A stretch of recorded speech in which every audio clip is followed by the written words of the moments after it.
Hello everyone, it's another day social distancing, therefore it must be another amazing video from Dr. Hudson. Let me just start off this video by saying that I was amazed and impressed and very, very entertained by all the poetry presentations you guys submitted. That was ages and ages of entertainment and enjoyment for me, and I am just really super blown away by how talented and artistic you guys are. So very, very well done. Pat yourself on the back. I've sent you an email listing the winners of the ones voted favorite of all the ones that you've submitted. So please keep an eye out for that. I have also sent you guys out an email with the essay prompts for your final two major research papers. So or research assignments. So first off, you'll have an annotated bibliography.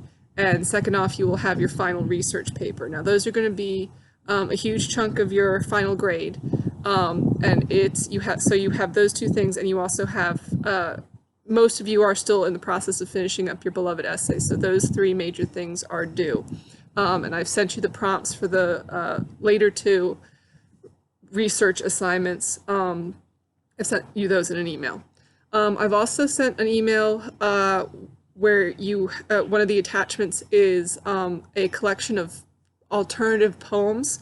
For those of you who have been unable to get a copy of Naomi Alderman's The Power, now there are online copies, there are e-copies available through the Naval Academy Library, and some of you do have physical copies, but if you haven't been able to get your own copy for whatever reason, I have sent a list of poems which you may use as an alternative primary source reading. These poems, you can use them as part of your research paper, and you can use them in class discussions as sort of a replacement thing. If you do end up using the poems, please read as many of them as you can, so you have a wide selection to choose from, and treat them as you would treat any primary source, which is take careful notes, make sure that you're generating discussion questions and collecting important quotes and doing what you need to do for that.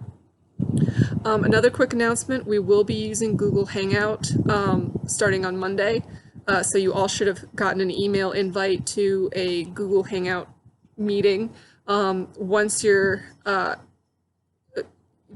please familiarize yourself with that technology and be prepared for a self-moderated, basically, discussion with about 4 or 5 other students.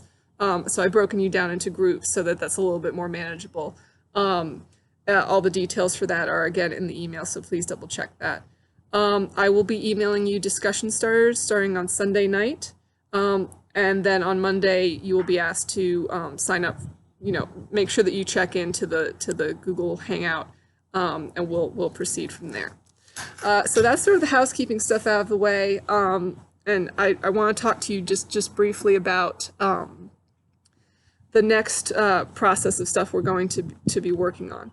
So we're now starting on our final reading for the semester, which is Naomi Alderman's The Power, or The Power poems that you've been getting. Now this course has, up to this point, and will continue to have some sort of general themes. We have had a very wide range of different texts, haven't we? We've seen Satan fight God and God fight man. We've seen man create monsters. We've seen people go to war fighting real armies and their own fears. We've seen people do battle with personal trauma and hauntings and the very weight of history. And this last novel and these last poems are just going to continue on with these topics, these things that we've been discussing for pretty much all of the semester. All these things really do come back down to the construction of the self. Whether you know it or not, you are constantly in the process of constructing an identity, of creating yourself. I've said this before, but the stuff that you choose to wear, the music you listen to, the movies you like, the books you read, all these things are part of a process of defining yourself. A lot of identity comes from you. I mean, you're the only person who is you. But a lot of it, too, comes from external factors, external things. Your relationships with different elements that inform identity. And it's a lot of the stuff that I was just talking about. God, war, families, parents and children, past trauma, things that happen to you. All these things are things that you collect inside yourself and use to inform identity.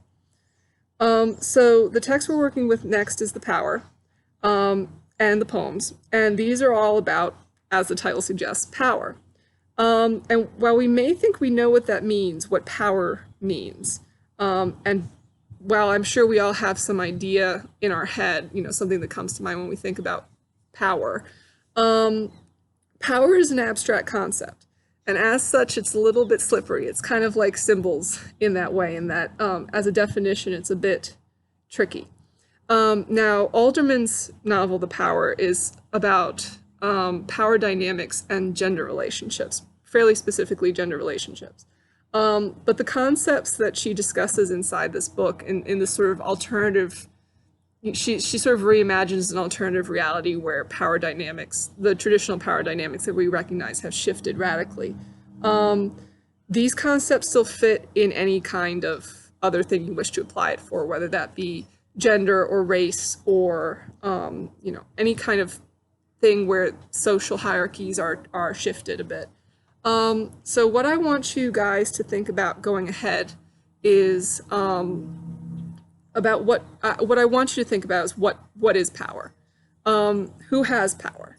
Do individuals have power? Do societies have power? How is power structured? How are hierarchies structured? What happens when the powerless become powerful? How do you define yourself in relation to power? Either your own power or the power of others. How you exercise power in your own life. Invictus was a very popular poem for you guys, so I know that you have thought about and have been forced to think about as part of your, education at the Naval Academy, personal power. And also, as part of your education at the Naval Academy, you have, you operate within a hierarchy. You operate within a very strict structure. So who has power over you? How does that relationship between the power you have over yourself and the power others have over you, how does that work? For your assignment for Friday, for today, I want you to consider a quote. Actually, we're going back a little bit, a quote from Beloved, which is that definitions belong to the definers, not the defined. Being able to define the world around you is a very basic core concept behind power. When you think about it, almost every source of power comes from that ability to define, whether it is yourself or whether it is defining others. So in what ways do you define yourself? In what ways do others define you? This is just something to think about. You have attached to this video a writing prompt, which will give you the sort of the parameters of how I want you to present this. But this is something that I want you to consistently go back to and consistently think about in terms of how you want to proceed going forward in terms of your research paper, is what elements of power impact your own life and, are interesting for you to explore going forward. This is particularly relevant given our current climate. I didn't plan to do this lesson during a global pandemic, but I think even just flipping on the news, you see a lot of power structures being queried and questioned and sometimes turned upside down. So I'm very interested to see what you guys come up with, and I look forward to seeing you guys on Monday.